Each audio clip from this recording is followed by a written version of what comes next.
पहली कहानी का नाम है ज़ायगोट, जहाँ पर दो कपल को दिखाया जाता है। हस्बैंड का नाम था टीवाई और वाइफ का नाम था नीना। नीना प्रेग्नेंट थी और टीवाई नीना को इसी हालत में छोड़कर शहर जा रहा था अपना काम ढूंढने के लिए। नीना उसे बहुत रिक्वेस्ट करती है कि प्रेगनेंसी की हालत में टीवाई उसे छोड़कर न जाए, और वैसे भी उसकी डिलीवरी को कुछ ही दिन बचे हुए थे और तब वो अकेली कैसे उस बेबी को डिलीवर करेगी। लेकिन टीवाई उसे एक हर्बल मेडिसिन देता है जिसको लेने से उसका बेबी उसके आने तक डिलीवर नहीं होगा और डिलीवरी डेट आगे बढ़ती जाएगी। जिसके बाद में टीवाई काम के लिए घर से निकल जाता है। अब बहुत दिनों तक नीना टीवाई का वेट करती है और वो मेडिसिन भी लगातार ले रही थी ताकि टीवाई के आने तक उसकी डिलीवरी रुकी रहे। और ऐसे ही हम देखते हैं कि 13 साल बीत जाते हैं टीवाई का इंतजार करते करते, और उस मेडिसिन को लेते लेते नीना की डिलीवरी कभी भी नहीं हुई थी और उसका पेट का वो बेबी 13 साल का एक टीनेजर बेबी बन गया था जिसे नीना बात भी क्या करती थी। और पेट का इतना बड़ा होने की वजह से नीना ठीक से चल भी नहीं पाती थी और वो जमीन पर घसीटते हुए यहाँ वहाँ चला करती थी। नीना बहुत सालों से नहाई भी नहीं थी और पूरा घर गंदा था। जानवरों को मारकर उसी से वो अपना पेट भरा करती थी और नीना की बेबी को बाहर की दुनिया देखनी थी, तो वो हमेशा नीना से पेट से बाहर निकलने की बात क्या करती थी। लेकिन नीना को पता था कि अगर बेबी बाहर निकल जाएगा तो वो जिंदा नहीं बचेगी, और इसीलिए नीना हर बार कुछ बहाना बनाकर अपने बेबी का ध्यान भटकाया करती थी। फिर एक दिन वो मेडिसिन खत्म हो जाती है और तब वो बेबी डिलीवर होने लगता है और नीना दर्द से चिल्लाने लगती है। लेकिन बेबी नीना का पेट फाड़कर बाहर निकलता है और घर को साफ करके पहले जैसा कर देती है। अब अगले दिन घर पर नीना का हस्बैंड टीवाई आता है और वो बेबी बिल्कुल नीना जैसी दिखाई देती थी, तो टीवाई को ऐसा लगता है कि वो नीना है और वो बेबी के बारे में पूछता है। बेबी उसे झूठ बोलती है कि उसका बेबी मारा गया, और तब दूसरे बेबी के लिए टीवाई अपनी बेटी के साथ में इंटीमेट होने लगता है, उसे अपनी वाइफ नीना समझकर। और बेबी भी उसको मना नहीं करती है और ना उसे बताती है कि वो उसकी वाइफ नहीं बल्कि उसकी बेटी है। और पहली और डिस्टर्बिंग कहानी यहीं पर एंड होती है। सेकंड कहानी शुरू होती है और इस कहानी का नाम पिगी था, जहाँ पर एक ओवरवेट लड़की सारा को दिखाया जाता है जो कि अपने टाउन के एक स्विमिंग पूल पर आई हुई थी। वो देखती है कि वहाँ पर उसे कोई नहीं दिखता है, तब वो अपनी बिकिनी पहनकर स्विमिंग करने के लिए जाती है और पूल के पास में एक वैन खड़ी थी। लेकिन ये बात सारा को नहीं पता थी।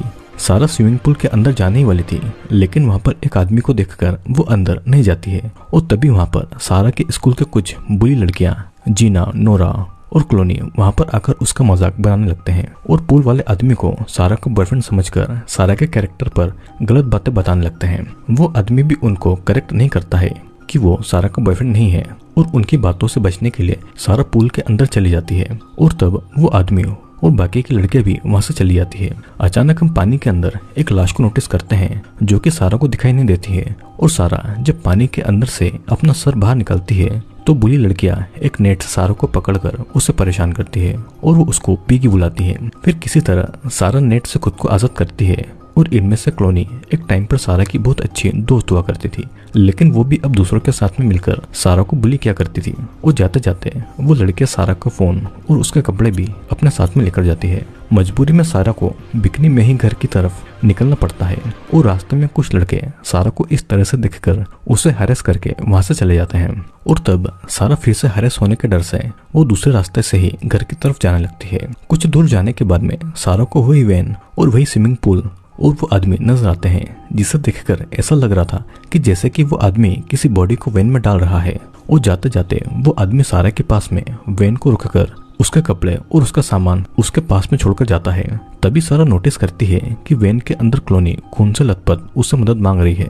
और वैन के जाने के बाद में सारा पुलिस को कॉल लगाने वाली थी, लेकिन कुछ सोचकर वो कॉल नहीं लगाती है और वो अपने हेडफोन्स पर गाना सुनकर वहां से नॉर्मल होकर चली जाती है। और दूसरी कहानी भी यहीं पर एंड होती है। तीसरी कहानी का नाम होता है two strangers who never meet 5 times. और ये कहानी शुरू होती है एलिस्टर से, जो कि एटीएम जा रहा था और वो बहुत जल्दी में था।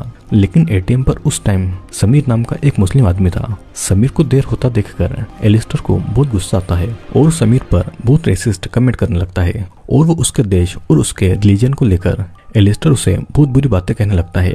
लेकिन समीर उसकी बातों पर ध्यान नहीं देता है और वहां से चला जाता है। यहाँ पर एलिस्टर और समीर दूसरी बार अपनी लाइफ में एक दूसरे से मिले थे और तीसरे टाइम जब वे दोनों मिलते हैं तो एलिस्टर समीर की कंपनी में ही जॉब के लिए इंटरव्यू देने गया था, लेकिन एलिस्टर को ये बात पता नहीं थी।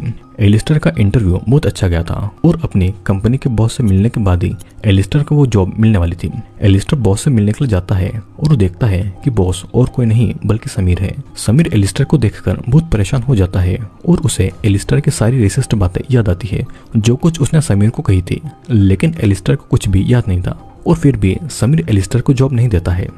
अब जब फोर्थ टाइम दोनों मिलते हैं तो एलिस्टर एक होमलेस मैन था जिसके पास न जॉब थी और न ही रहने के लिए कोई जगह। एलिस्टर समीर को पहचान जाता है कि उसी ने उसे जॉब पर नहीं रखा था, लेकिन इस बार समीर को वो बात याद नहीं थी। लेकिन फिर भी वो एटीएम जाकर कुछ पैसे एलिस्टर को दे देता है ताकि उसको कुछ मदद हो। समीर की काइंडनेस को देखकर एलिस्टर रो देता है और उसे थैंक यू कहता है। और जब वे पांचवी बार दोनों मिलते हैं, समीर एक ओल्ड एज होम में रहा करता था जिसका वॉलंटियर एलिस्टर था। समीर ओल्ड होने की वजह से कुछ बोल भी नहीं पाता था और अब एलिस्टर समीर को भरोसा दिलाता है कि वो उसका पूरा ख्याल रखेगा। एलिस्टर को ठीक से याद नहीं आ रहा था कि वो दोनों पहले कहाँ मिले थे, लेकिन समीर की स्माइल से हम जान पाते हैं कि वो पहले कहाँ और कैसे मिले थे।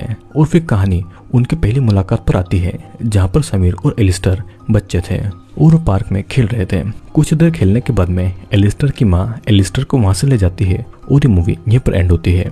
दोस्तों, इस मूवी में हमने 3 ऐसी कहानियां देखी जिसके साथ कोई ना कोई मैसेज छुपा हुआ है। पहली कहानी, किसी पर इतना डिपेंडेंट भी मत हो जाओ कि तुमको सही या गलत का फर्क भी ना समझ आए। टीवाई को जरा भी अपनी पत्नी से प्यार नहीं था, उसको बस अपनी सेक्सुअल नीड पूरा करनी थी और उसे बेबी की रिस्पॉन्सिबिलिटी कभी लेना ही नहीं थी। नीना भी टीवाई पर इतना डिपेंडेंट थी कि उसने खुद 9 महीने बेबी को डिलीवर नहीं किया और टीवाई के भरोसे बैठी रही और एक दिन यही उसकी मौत का कारण बना। और घर वापस आने के बाद टीवाई ने अपनी हवस में एक बार फिर अपनी वाइफ को ठीक से नहीं देखा और उसका हालचाल भी नहीं पूछा और वो अपनी बेटी के साथ में इंटीमेट हो गया। दूसरी कहानी, किसी को इतना भी नीचे ना दिखाए कि क्या पता कि एक दिन तुम्हें उसी कमजोर की जरूरत पड़ जाए। सारा को हर टाइम वो लड़कियां उसके वेट को लेकर बुली क्या करती थी, लेकिन जब वो मुसीबत में फंसी तब एक सारा ही थी जो कि उनकी मदद कर सकती थी। पर आज तक जो उन लोगों ने सारा को बुली किया था उसे देखकर सारा ने पुलिस को फोन नहीं लगाया और उनकी मदद नहीं की।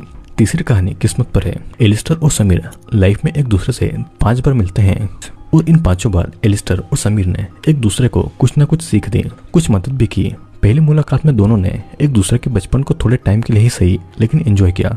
दूसरी मुलाकात में एलिस्टर किसी के धर्म को लेकर अपनी सोच बदलता था और इसी की वजह से तीसरी मुलाकात में समीर की कंपनी में एलिस्टर को जॉब नहीं मिली और चौथी मुलाकात तक एलिस्टर होमलेस बन चुका था, लेकिन समीर ने उसकी मदद की जिस वजह से वो फिर से अपनी लाइफ में कुछ कर पाया।